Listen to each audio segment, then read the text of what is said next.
दर्शन में कर्म के दो अर्थ किए जाते हैं। पहला है, प्रथम अर्थ में कर्म सिद्धांत है जो कर्म के नियम का बोध कराता है।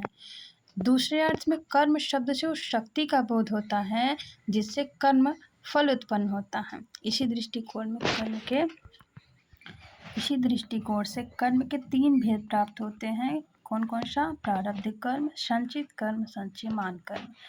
प्रारब्ध कर्म क्या होता है? प्रारब्ध कर्म वह कर्म है जो अतीत में किए गए कर्मों से उत्पन्न होते हैं और जिसका फल मिलना शुरू हो जाता है। संचित कर्म वह कर्म है जो अतीत में किए गए कर्मों से उत्पन्न होती है परंतु इसका फल मिलना भी शुरू नहीं हुआ है। संचयमान कर्म वे कर्म है, इसे क्रियमाण कर्म भी कहते हैं। ये वे कर्म है जिसे व्यक्ति वर्तमान समय में करता है। इस संचयमान कर्म ही भविष्य में प्रारब्ध कर्म एवं संचित कर्म बनते हैं।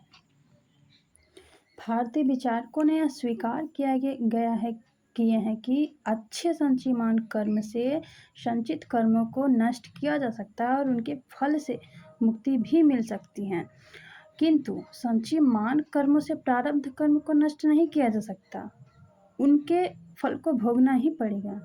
ये हमारे कर्म सिद्धांत है, कर्म के भेद हैं। अगर वीडियो अच्छा लगा है तो लाइक करिए।